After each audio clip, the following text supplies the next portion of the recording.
Start.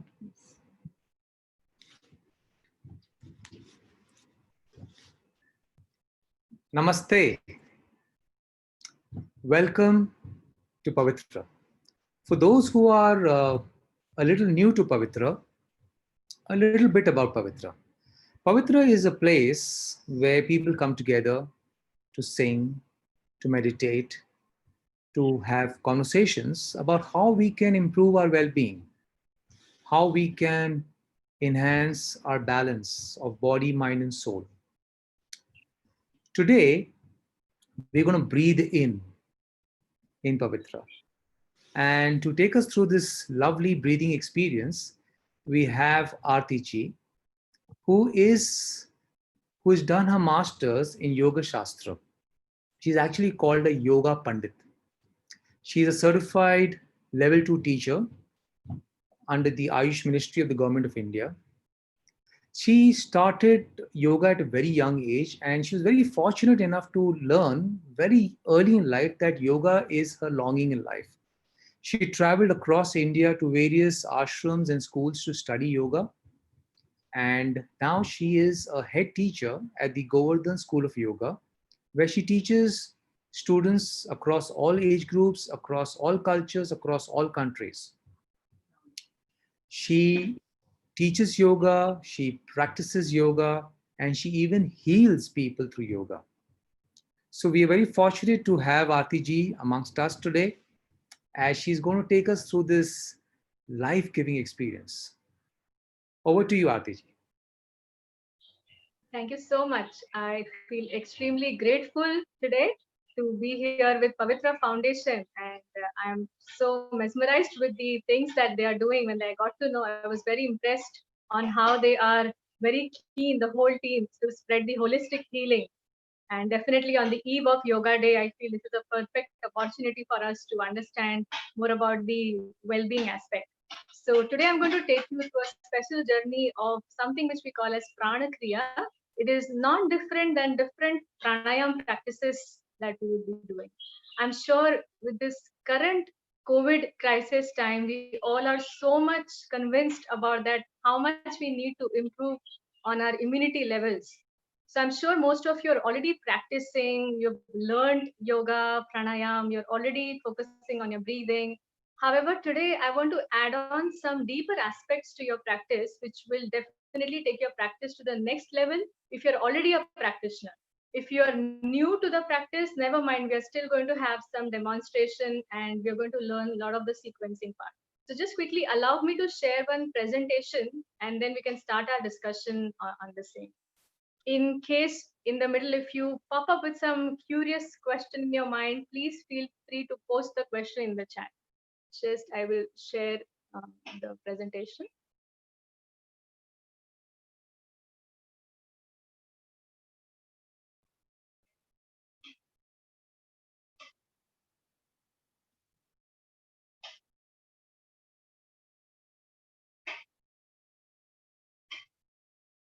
Let's quickly see what we are going to explore today. Since I'm going to talk on Prana Kriya, it is very important for us to understand what is prana, and then we are going to explore one of the most important thing that we forget or take for granted in our day-to-day life, which is our breath. So how do we actually breathe? We may have never focused on this small or big aspect of our life. So we're going to work on the breath correction as well today. Right in the class, I'm going to tell you the technique on to how to observe your breath and correct it. And then we're going to go about to understand what is the systematic approach to learn your pranayam practices. And we will be discussing some important guidelines on some questions that you may have. When can I practice? How long? How many rounds? So many doubts will get clear today. And if we know that YouTube is full of practices nowadays. I mean, you want to learn anything, you just have to put the name and you have every guru talking about it. And that's fantastic. However, when it comes to our daily practice, there are high chances that we will get confused. That how do I put where and how do I sequence my class? How do I design my practice? So we're going to speak on that as well. And for those of you who are pretty new to these practices, towards the end, we will have some nice demonstration parts so that you know how to do that practice part. So without much delay, let's begin exploring prana. Now, I'm sure most of you may have heard this. Uh, my prana is low today, or my prana is high. So, what am I talking about here? We cannot see prana, although, but we feel it because it sounds very mystical. In English, we refer to prana as something called as our energy or the vital force. We have some natural sources of prana too, coming from sun, food, along with the breathing. We all are born with certain amount of energy or vital force in our body, and our lifestyle, our surroundings, our diet that we are exposed to determines how the prana is going to go up and down. Okay, all this may sound a bit still a mystical. Let's say in daily language, how many of you have sometimes end up saying to one another, oh, I am feeling very low today, or I am feeling very high and energized? I'm sure all of you have this experience. This is what are you referring to? You're exactly talking about your energy body or your prana.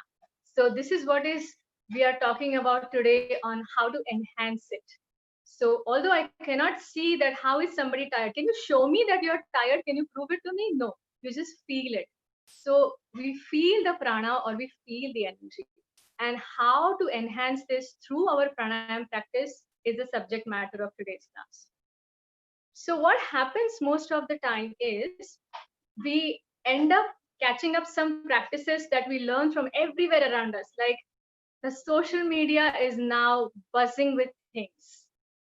Do this, do that. And I feel, in my personal opinion, sometimes without having any proper background of breathing or correcting your breathing, if you build on the practice, it may not be as efficient as it should be. So that is why my first step today is to put some light or awareness on how we can first work on correcting our breathing and then go further and start sequencing our proper pranayam practices, which is so popular now. Most of us know it. So why breath now? It is said that although we can't see prana, but breath is one of the medium by which we also take in prana and channelize the prana or energy inside the body. If I can't see prana or all these talks through my eyes, but breath is a physiological reality that I understand that, okay, I understand this prana through the medium when I breathe in and breathe out. And you see, breath is something which controls, which is controlled by both the systems here, voluntary and involuntary. That is why it is so important for us. Now, let me give an example. Are you all breathing right now? Of course, you are hearing this class, you are alive. It's a proof that you're breathing. It's a little stupid question, but there's a logic behind it. Now, may I ask you all to take a deep breath in? Now, may I ask you all to take a deep, like long breath out? Were you able to do it? Yes, right? So what happened here now? First, the breath that I asked you, that are you breathing? That control was taken by our involuntary nervous system. You are doing your daily job, but the breath is still going on. And now I asked you to kind of modify your breath, and you were able to do that as well. So that is one reality that we have to catch and bring our energy levels on the higher side, because we can voluntarily also modify our breathing and make. So why breath again? Now here I would like to speak about something on breath being a bridge on body mind connection. How many of us have felt the expression of anger? All of us, right? So can you think of things that happen to us when we get angry? What comes to my mind is mm, red face, clenching teeth, and very inevitable responses, heavy breathing. So although anger is a state of mind, I am feeling angry emotionally in my mind. However, I am seeing some changes in my body as well as in my breathing, right?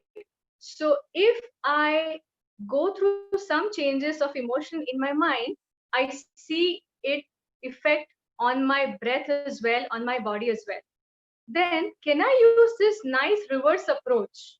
If I am looking forward to kind of control my mind or stabilize my mind or bring some emotional management in my life, if my mind affects my breath, can my proper breathing affect my mind as well and bring me at a pace where I feel calm and stable? This is one of the benefit of all the kriyas and pranayam that we do, of course, apart from the so many physiological benefits. So that is why breath bring a straddle that borders between involuntary and voluntary. We use the breath as one of the most important tool to channelize so many things in our body as well as in the mind. So that is a reason why we are using the breath.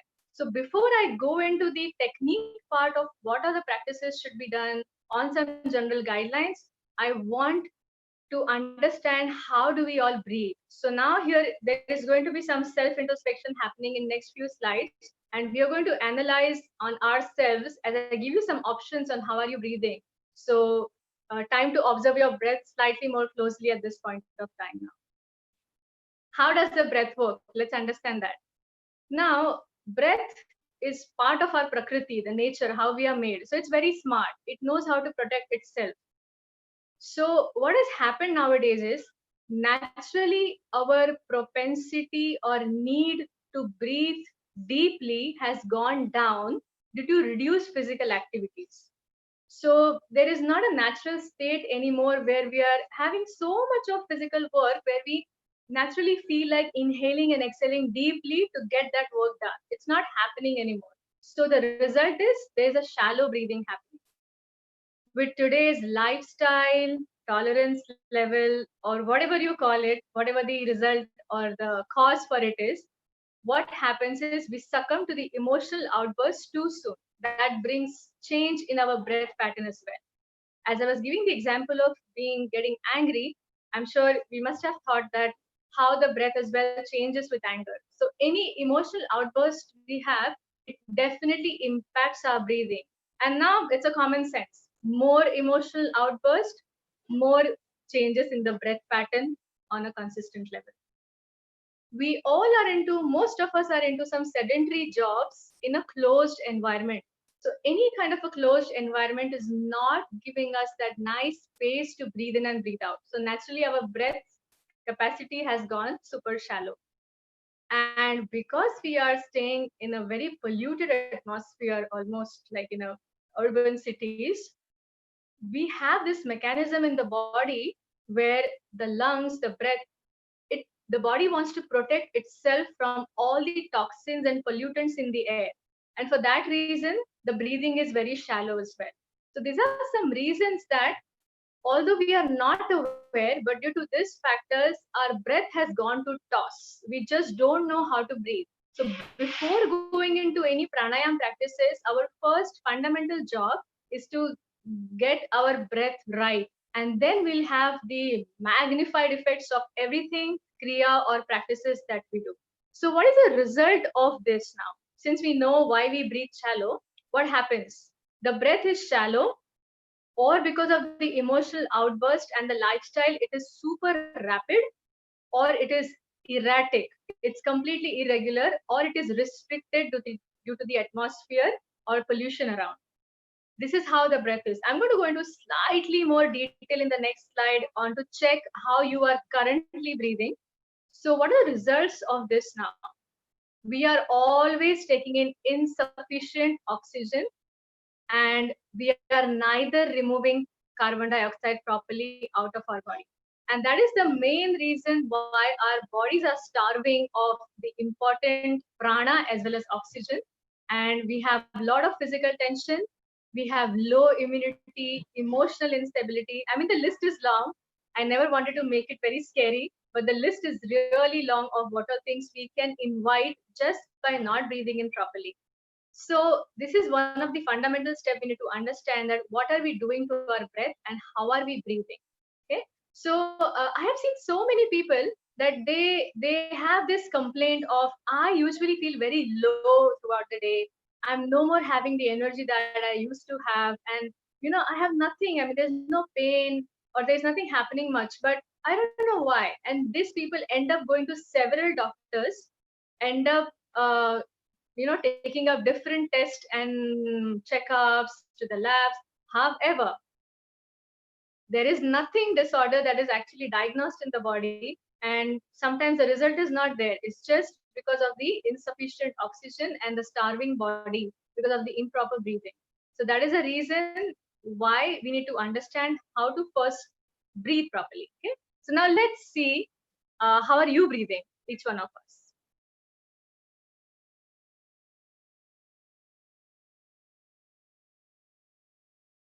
So how do we breathe normally?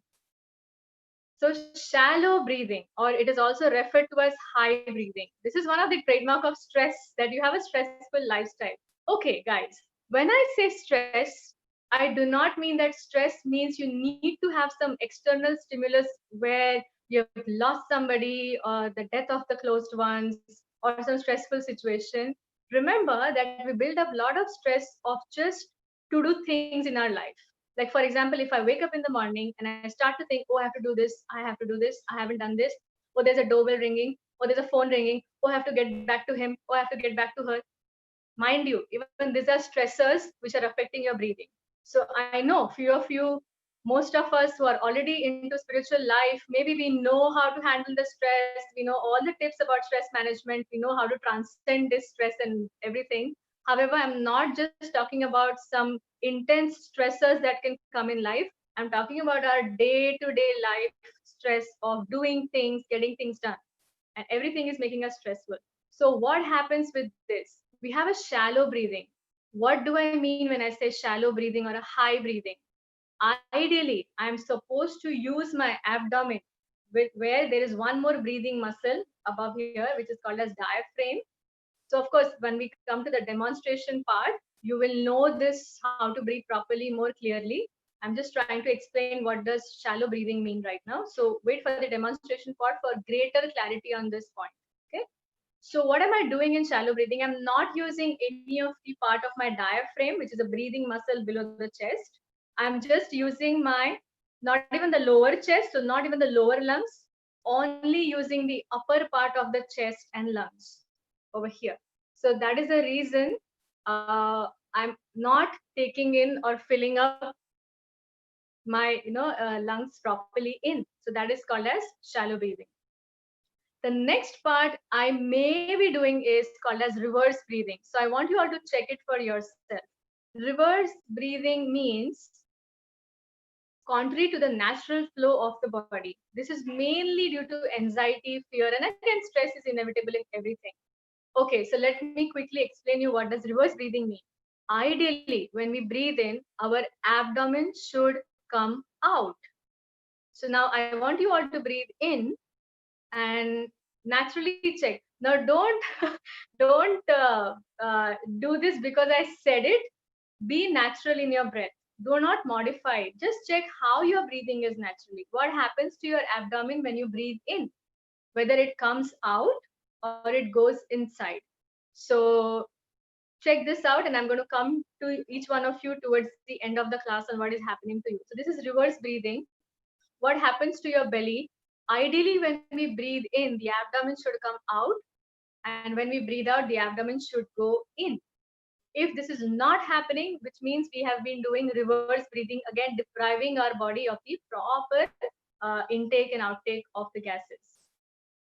Another third type of breathing is, some people they inhale kind of okay, properly, but then they may have a curtailed exhalations, which means that they are not letting go of the impurities properly, the carbon dioxide or the impurities or the stress or the toxins are not going out from the body properly. So even not exhaling properly is not the ideal way to do. And and the fourth type is pretty interesting and very recent, and we call it as slimmer's breath. Have you seen some things, some ads, or how some models or men, they want to kind of look slimmer. So when we are mostly in a public place, what we end up doing is we kind of hold the abdominal muscles inside just to show that no, I don't have a belly. I want to look slim. And I'm sure many ladies end up doing it sometimes just to not get embarrassed in public. I know it's a little funny right now, but this is one of the reason why we are really impacting our breathing pattern just to get our tummy inside. We feel that okay, every time when I will hold my breath and walk around or do my work, it is going to be helpful, but unfortunately you're doing more harm to your body. So slimmer's breath is a pretty recent addition in how we breathe normally, just to look slim. So these are some ways on how we breathe. I want each one of you now to kind of contemplate on whatever I have said on this, especially these four types, and see how is your breath. Is it shallow, high breathing? Is it reverse? Is it curtailed? Are you not exhaling properly enough? Or you have slimmer's breath? Are you always holding up to your abdominal muscles?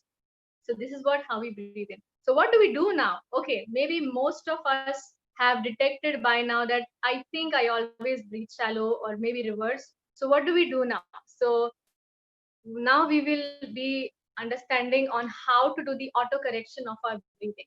This is a very simple technique.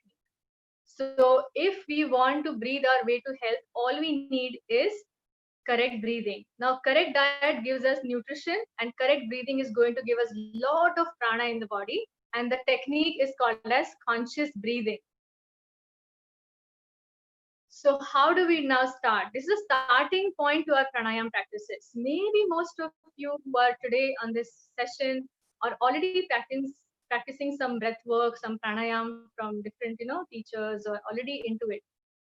But have you ever gone back to the basics and checked how your breath is? So how can we just correct all the stages now? This is very important part on systematic approach to learn your prana techniques. So first, observe.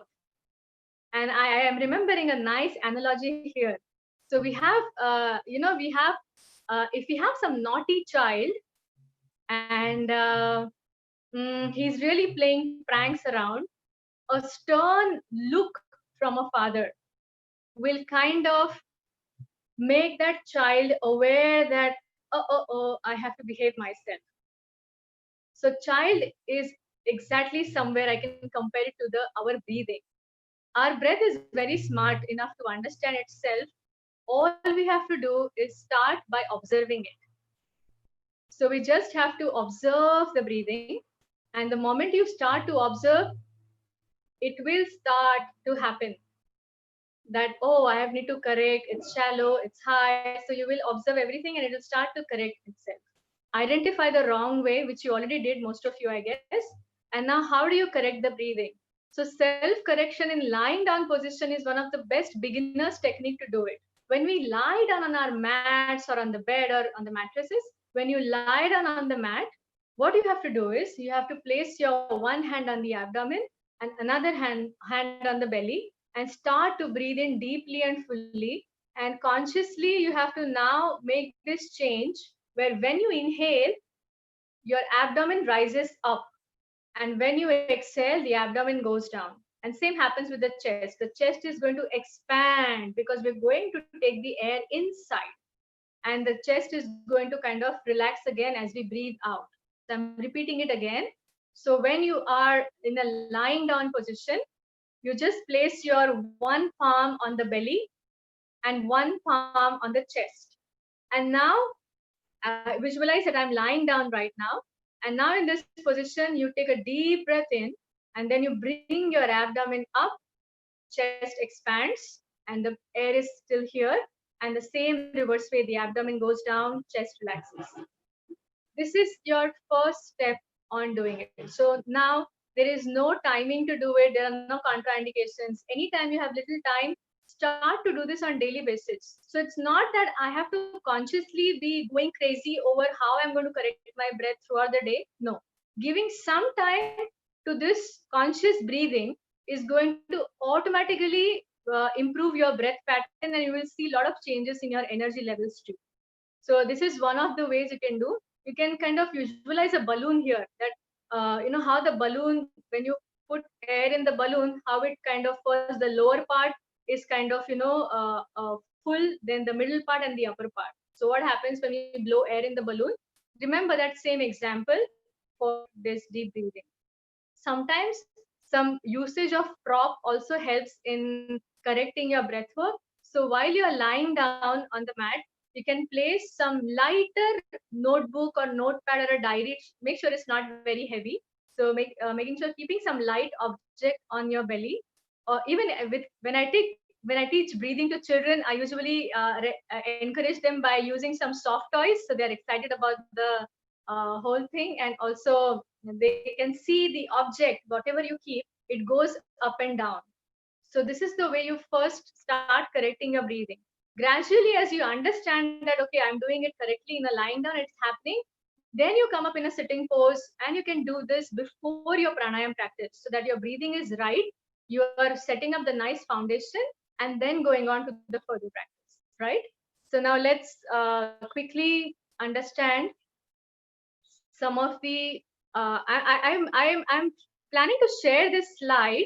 So maybe there are so many benefits of each practice, but due to time constraint, I would be very happy if you want to read the list later on to stay inspired in your practices on why we are doing and what we are doing. So I just thought that I would not kind of read out all the benefits, but I'm very happy to share slides with Pavitra group, and maybe they can forward it to all of you in your free time. You can read all the benefits, and that will really inspire you to start your systematic journey of Prana Kriya. And then I would now like to quickly share some of the important guidelines. Before I go to the proper practice part, I'm going to speak on some energizing breath work, balancing and relaxing breathing practices to improve your immunity, to energize you, and it will also help you in your healing journey, if any. So for that, there are a few basic things that we need to understand. Sometimes we do not make the most of our practice because we do not follow the guidelines properly. We have just heard about some practice and we randomly start to do it anytime, anywhere, without following any precautions or do's and don'ts. So that is the reason I thought of sharing this very quickly, that before we start the practice, we want to get the best benefits of it. So it's nice to understand this basic points before we go. I have this common question in every session that I take, that when do I do it and how to do it. So ideally, it is nice if it is done early in the morning, and if it's fantastic if you can empty your bowels. If the stomach is clear, then that gives the best benefit, because you will see in our demonstration part, we're going to do few practices. So that involves a lot of movement of the abdominal organs. So it's nice if the bowels are clear. If that is an issue with you, the regular practice is definitely going to help you. However, to start the journey, it's a confusion. The body is still not reciprocating. The best thing to do is drink some warm water in the morning. And there are some asanas, if you're already familiar with it, very well. If not, then there are so many guidelines you have, like Pavan Muktasan or even Surya Namaskar. Little bit of these practices, if you add in your practice, it is going to help with your digestion a lot. So as soon as you wake up, drinking up a liter of water will be really helpful. Only few days you're going to struggle, but gradually then you will see that your body knows the timing, and you will have to go and clear yourself, and that is a fantastic foundation to start the practice. So of course we all know about the place. It should be well ventilated. Usually we will not recommend practicing in a very windy area, like a lot of wind is flowing. That is a not nice ideal condition for you to practice pranayam. And also air conditioning along with pranayam doesn't go well. So little bit of fan for ventilation is okay, but no AC.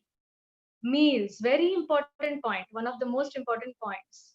We may feel that I'm not moving my body at all, it's okay, I'm just doing something with my breathing, so let me eat my meal and then do it. So no, you need to have a gap of minimum 3 hours. So that's why early morning is best. You don't have to think about all this. However, due to some reasons, if you are not practicing in the morning, evening times if you are doing, or noon times, make sure there's a 3 hours gap. Now, what about the gap afterwards? After the practice, wait for half an hour before you drink anything. So even if you want to drink something before, make sure there's a half an hour gap as well. So liquid is okay. half an hour before the practice, but any heavy meal should be 3 hours gap. The clothing that you wear, nowadays we see many fashion clothes for yoga, so definitely they look very fancier. However, we want to make sure that we don't want to restrict our intercostal chest muscles here by wearing something super tight. So if it's very tight, you will always feel that, oh, I'm not able to breathe properly. There's some problem with me. But no, it's maybe your clothing. So make sure you are, wearing something loose for breathing practices. Again, a frequently asked question: can I do pranayama when I'm sick? So stop your practice during active infections. Of course, pranayama is definitely going to help you in not catching up infections so soon and building up your immunity. However, during any active phase, loose motions, fever, except few deep breathing, other dynamic practices should not be done. What about bathing? So ideally, it is recommended that you bathe for a proper good blood circulation before the practice. If due to some reasons this is not practical for you, then at least just wash your feet and your hands before you start your practice with warm water. So there's a good circulation in the whole body. Okay?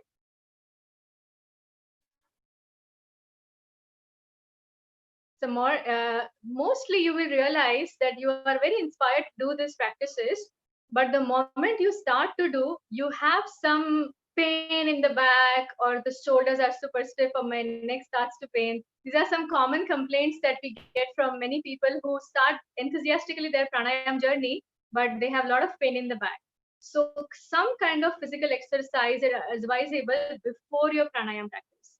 So why before? Because pranayam practices are very relaxing, at the same time energizing, calming you down. So we don't want to again reactivate our body and disturb the blood circulation.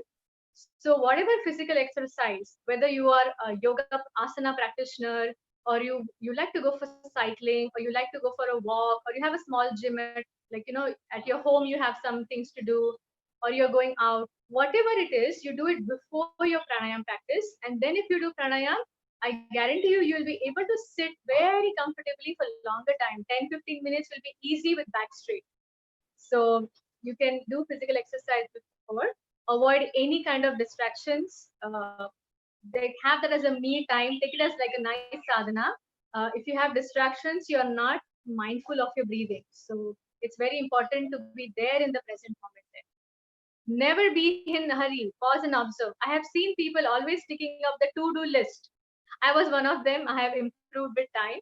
So just because I want to do all the good things in my life, now I want to add one more practice in my life. So I have to do it tick, tick mark, tick mark, tick mark, and rush. That is not how you're going to get the maximum benefits of the practice. So my suggestion would be, before going from one practice to another, stay there for a few seconds. Very important part of any yoga practice and asana practice or pranayam practice that makes it different from other exercise is the awareness aspect. So the moment you are aware on what changes I'm feeling on my body level, on my mental level, the moment you are there in the present moment, that is a time which is giving you the maximum benefits of the whole thing. So always pause and observe. Too much is bad. Some people, they get super excited by some dynamic practices, they feel nice, so let me overdo it. But here I want to mind you, yogic scriptures have warned us that without any guidance, or without any proper teacher, or you can't just keep increasing your rounds. You should not be increasing your rounds of any breathing practices like that. So you need to be very mindful about it. Just stick to the ratio which suits your body. And how do you know that? Check how you feel after your practice. How do you know whether I'm doing my pranayam right or wrong? If throughout the day and after the practice, I feel calm, as well as energized for the day-to-day task, I'm feeling fresh. These are some symptoms that my practice is in the right proportion and I'm doing things right. However, what are the things that will indicate that something is going wrong and the ratio is not right, or the rounds are not proper? Is agitation, anger, hyperactive mind, sleeplessness. So if these are the symptoms that comes to you when you start your pranayam practice, then which means you need to reduce the number of rounds or just see what practices are not suiting you. That's where you need a guidance. So always take out the time to understand how you are feeling after your practice. Just do not do it. Maybe you're doing more harm to your body by doing that. If you're just going with the, the to-do list kind of a tendency, right? So having said that, let's go on some of the more do's and don'ts. Just this is about the common things where if anybody has any chronic lung issues, then it is important for you to do some more stretchings before you start the practice. Never force your breath. If you feel that I'm feeling suffocated here, reduce your ratio of inhaling and exhalations. And very important point now, I think this is one of the most important point that I'm putting my emphasis on is your posture. It is very, very important and essential to sit straight and keeping the spine straight in your pranayam practice along the vertical axis from base of the skull to up. So we need to sit straight. That is mandatory. Mostly I see the postures where we hunch throughout the day, or the chin is stuck to the chest, or shoulders are looped down. Trust me, this is what is giving you the backache or other issues related to, even the knee problem or neck issues or back problems. So on low energy, see, just imagine me now, if I'm sitting like this, if I'm talking about inhaling properly, are my chest muscles even open completely to breathe in fully and deeply? No. But when I sit straight, what is happening here? My breathing muscles are ready to take more air in. So posture is one of the most important thing for sure for pranayam classes. However, I'm also insisting here that mind your posture even throughout the day. This is going to help you and save you from many disorders related to back, knee, and neck. So be very mindful. And also the energy levels important, right? So without any delay, let's go for the sequencing part and the demonstration part. So as I discuss this sequencing part, you may get confused that what is what. So after this, we are going to go in the demonstration part for those of you who know the practices, can kind of have a nice revision on how they are doing it correctly or not. And for those who are new, will have an idea on how to do it. So what is the sequence of your practice? I'm going to now discuss some names of the practices which I'm going to demonstrate so you know where to put in the categories. If you're worried about how will I remember, as I mentioned, I'm going to share this slide so you have it all with you. Okay. Very important thing to start. First, you need to stabilize your body and then sit any meditative posture of your choice. Observe your breathing, calm your mind. This is the first step. So do not hurry up. As soon as you sit, don't start to play with your breath. Just stay there for first few seconds or up to a minute, and then start to do some deep breaths, the deep conscious breath that I spoke about, using your abdomen, chest, and clavicular. So we call this as abdomen, chest, and clavicular is somewhere where we have a collarbone here. That is a place where we also need to breathe in till that area. So which means we kind of fill our entire lung. So doing some deep breaths and some pre-pranayam practices, which I'm going to discuss now as I come to the demonstration part. What are these pre-pranayam practices or breathing work? They are opening our nostrils. I'm sure most of you will have this complaint that I always feel that my one nostril is blocked, or every time when I start doing my pranayam, I don't feel that I am breathing in properly through my left or my right. So some pre-pranayam practices are going to help you in those aspects. Okay? And then we have some dynamic and cleansing breath. Very important to always start with dynamic and cleansing breath. And what are this dynamic and cleansing breath?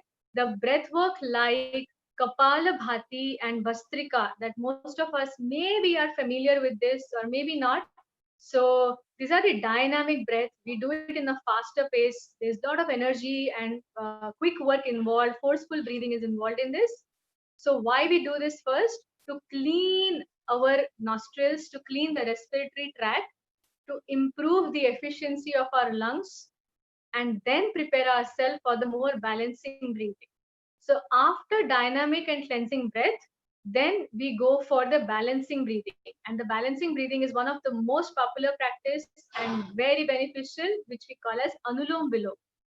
So alternate nostril breathing is what is recommended after the cleansing. So what has happened now with our prana? We first have taken our prana up by doing the dynamic and cleansing practice. Now we need to bring that prana to the balance. And after bringing it to balance by doing alternate nostril breathing, and bring it to the relaxation by doing Arti Kriya. So Arti Kriya is the breathing exercise where we hold the breath and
are we back? Can we start again? Yeah, Arti, yeah, we can hear you now. We can hear you now. Thank you so much. Okay, great.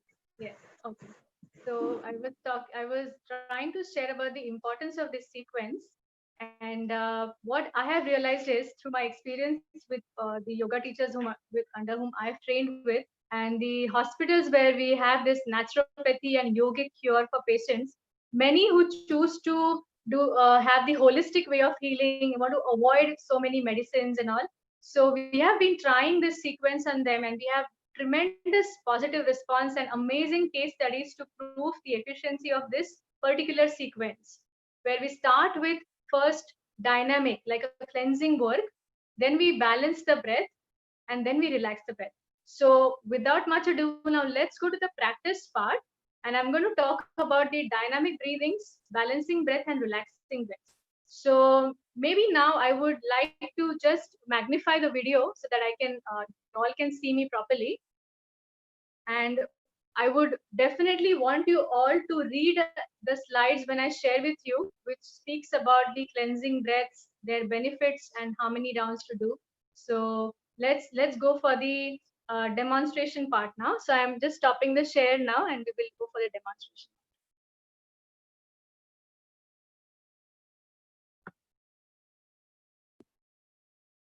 Okay. So now I would like to demonstrate the first cleansing breath, which is Kapalabhati. Kapalabhati is nothing but a frontal lobe cleansing. What we do in Kapalabhati is we try to exhale only, and we do not focus on the inhalation. So let me just quickly demonstrate.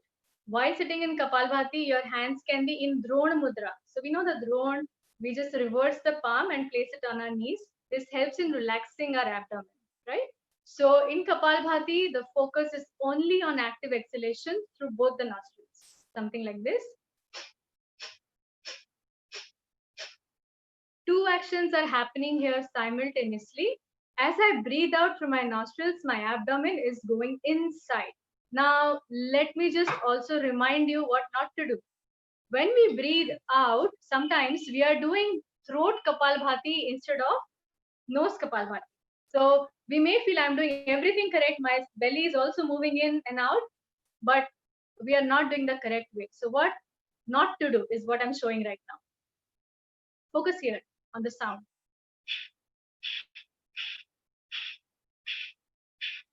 It looks like Kapalbhati, but I am exhaling, I'm putting pressure on my throat.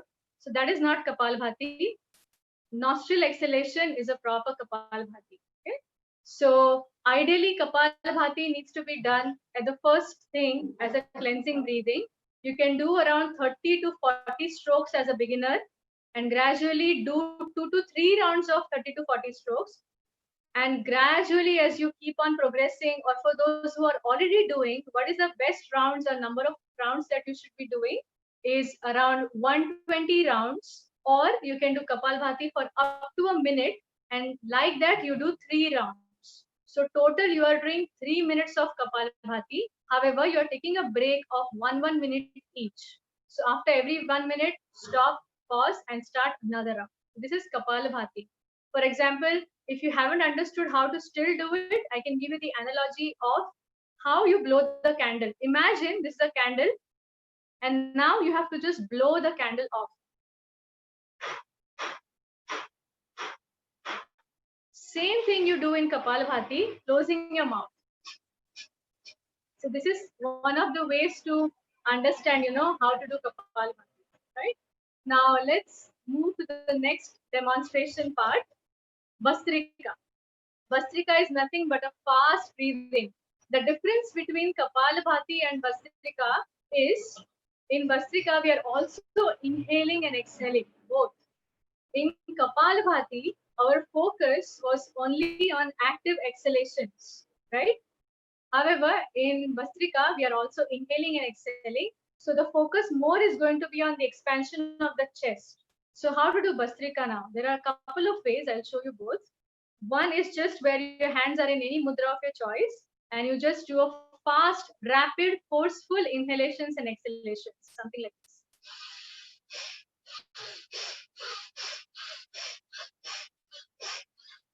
So here you noticed I'm inhaling and exhaling both. As a beginner, it's all right for your shoulders to slightly go up and down to kind of nicely get into the movement. Is another way of doing Bastrika is using your hands up and down. So if you want to kind of, also do Bastrika, this gives a nice expansion to the chest muscles.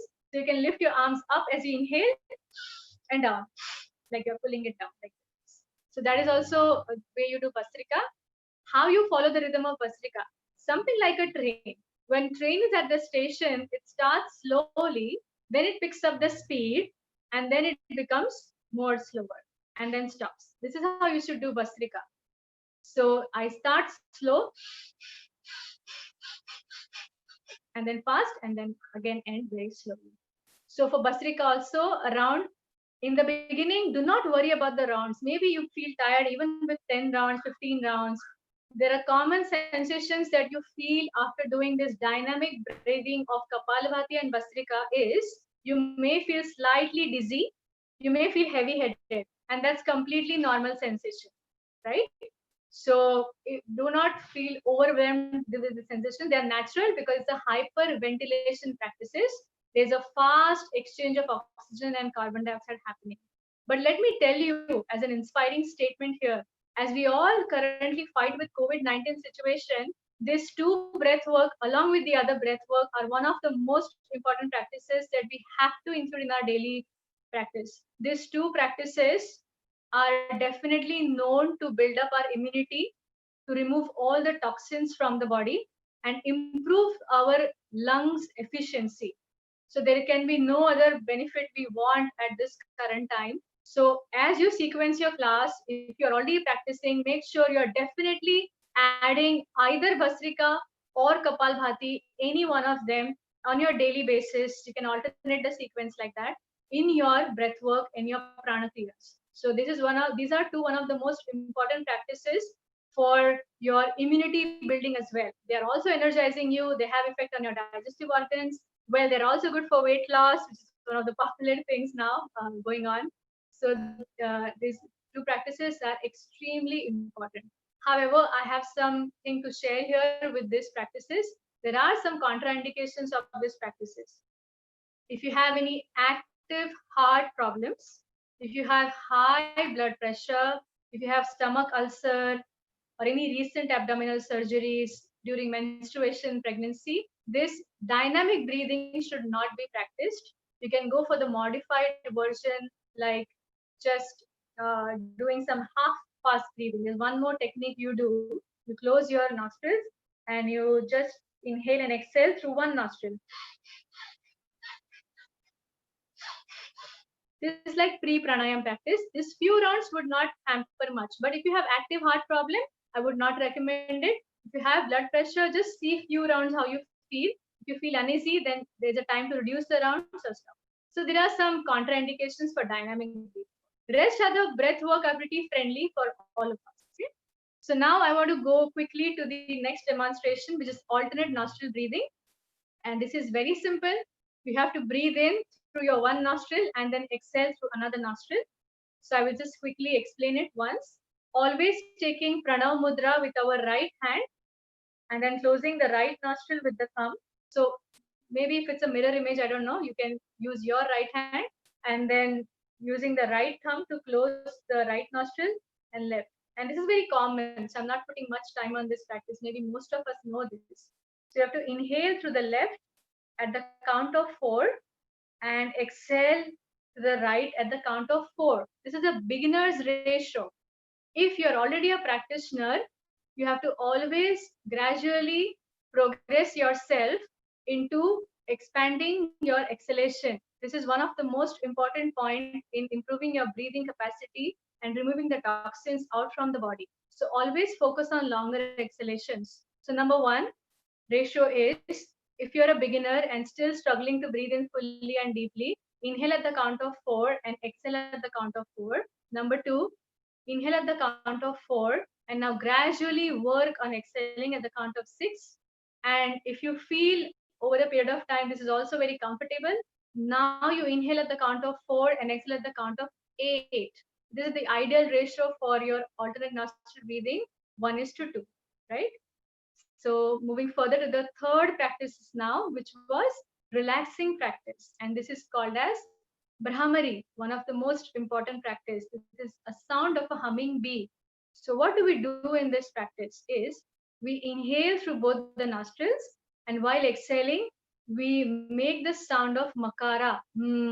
If you all are aware of the omkar chanting, the omkar has different sounds. The last part is makara, the sound. This is exactly what we do in Brahmari.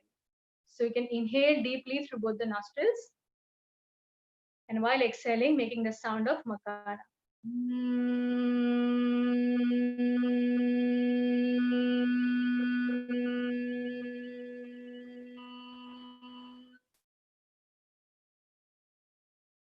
Right? This is Brahmari. Brahmari has a lot of benefits. I was reading so many articles on COVID-19 and precautions and immunity building. For immunity building, only eating right food, doing exercise is one part. Remaining stress-free and managing the stress is also one of the most important part. So Brahmari is the practice that is helping us here.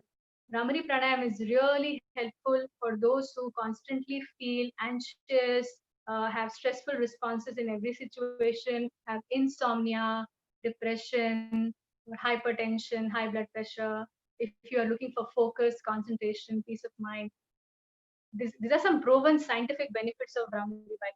So adding up Brahmari towards the end of your sequence is also one of the important inclusions in your Prana Kriya practice. So I'm going to quickly again revise the sequence. You start first by stabilizing your body, breath, mind, and then you further then do some preparation like deep breathing maybe, or some one nostril breathing. Just deep breathing is a good thing for now to start with. Then you do your Kapalabhati or Bhastrika. You can choose any one. How many rounds now? Kapalabhati 1 minute, you can do 3 rounds for up to 1 minute. So 3 minutes total you can put all these dynamic practices. In the beginning, even 30-40 strokes or rounds of Bhastrika or Kapalbhati are enough. Then you take a break and move further to the balancing breathing. And how many rounds? What is 1 round of alternate nostril breathing? Inhaling through left, exhaling right, inhale right, exhale left. So from where you start inhalation and there you exhale is 1 round. So like that, you can do around 3 to 4, around 5 rounds to start with, and then you can build up to 10 rounds. And then Brahmari you can do up to last 7 to 10 rounds of Brahmari. So this is the perfect sequence for your immunity, for your vitality, emotional stability, lot of physiological benefits. It's not just about prana, but even our all the internal organs are getting benefited by this. So these are some, importance of all of these practices that I wanted to share today. So I am very happy now to take up some of the questions here. So if you have any questions, you can please post this in the chat box. This was like a very beginner's, sequence that we were talking about. Definitely, we can connect in future for more details. So, how many rounds of Bhastrika? Bhastrika, it's nice to do around 30 to 40 rounds or strokes in 1 round. And like that, you can go up to gradually with practice 3 rounds. So in 1 round, start by doing 15 strokes, 20 strokes, and go up to 40 strokes. And then like that, you can go up to 3 rounds. But I'm talking here with consistency and gradually. In the beginning, just 10, 15 strokes and doing 3 rounds like that are also good. Just going to check for some more questions in the chat box quickly.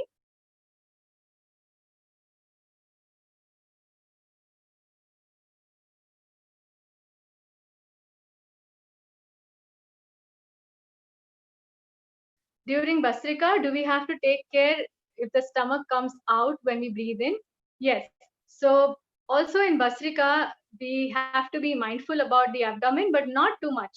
In Bhastrika, moreover, the movement is only of the diaphragm. So we are only kind of focusing more on the chest breathing here. So you can focus more on the expansion and contraction of the chest more than on the things. Are there different types of Kapalbhati? Whatever I have known from the authentic scriptures, then there is also a Kapalbhati where we do with just 1 nostril to start with as a beginner. So if I'm doing Kapalbhati with both the nostrils, I will just start with 1 nostril, then another nostril, and do it with both the nostrils. So these are some variations of Kapalbhati. Which of this can relax the upper body like shoulders, neck, and head? Poonam, is there any, which of this can relax the upper body? So you have to basically do some asanas first to relax the upper body, shoulders, and neck. And then you need to sit in pranayam practices that will help you to sit for a longer time for your practice. So ideally, some asanas like Surya Namaskar and the flowing asanas are recommended before you start. That will help you to kind of stretch the muscles before you sit. Is there any specific time to do pranayam, or is it we can do any time? Morning is the best time to do your practice. If that is not possible, then you can do any time of the day. However, be mindful of the meal gaps. So if you have any heavy meal, make sure you have 3 hours of gap between your practices. So that is the important part. Okay, so I think if you have any more questions, maybe I'm going to share these slides, which will be, giving you some more details on the benefits of the practice. I highly recommend you all please go through the details of that will inspire you to, things on that. If the lungs and heart are weak, can Kapalbhati be done? I would not recommend in that case. You need to check with your doctor on what is the status currently. If there was something in the past, many years ago, you need to slowly build up your muscles again. But if there's an active condition where the lungs and heart, with the heart, then Kapalbhati is not recommended. In that case, you can just go for gentle rounds of fast breathing just to cleanse the respiratory tract. What should we do first? Exercise or pranayam? Very important question. As per the ancient traditional yogic scriptures, pranayam always comes after asana. because the goal of asana was to help us sit in a longer time for pranayam practices. So as per the scriptures, we do first physical exercise to make our body strong, flexible, and light. That will allow us to sit for pranayam in longer run. Okay.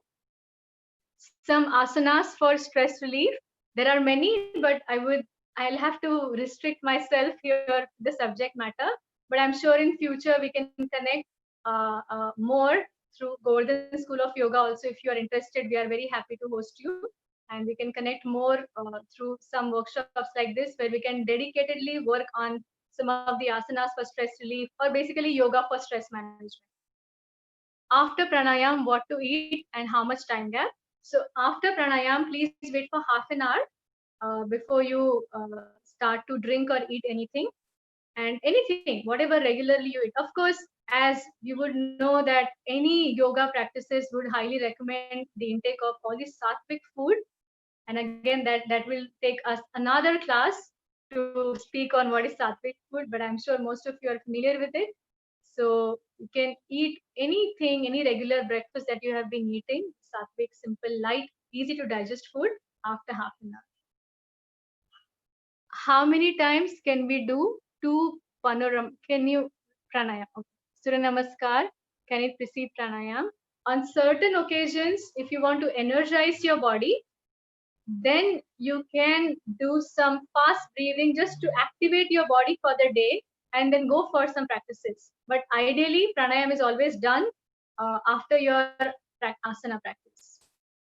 After asana, shavasana, definitely yes. In fact, even after pranayam, if you want, if your body feels tired, or even before pranayam, it's nice to have a relaxed body and a comfortable back. So if you want to quickly, if you have time, you can add up to around 1 minute or 2 minutes shavasana before and after the class. That will make tremendous difference to your energy levels. So definitely shavasana is highly recommended whenever your body needs it. Okay? I'm not sure about how much I'm to go on. I can see a last question. Maybe we can address that here. If you cannot sit on the floor, then can you do the sitting on the chair? Very important question.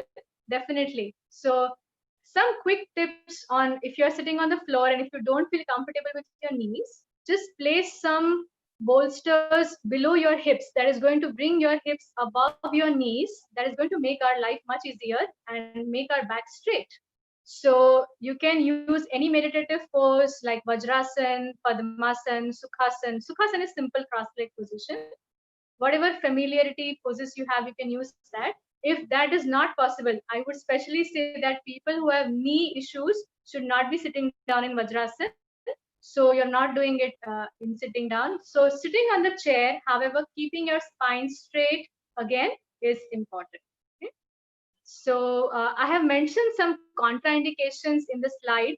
So since it was just 1 hour session, it is challenging to cover up all the aspects of pranayama, but my slides definitely have some more information on what conditions you should not be doing specific practices. So I would love to share with our organizers and they can share with you. I think most of the commonly asked questions will be addressed here. So can we stop here? It's already 12:36.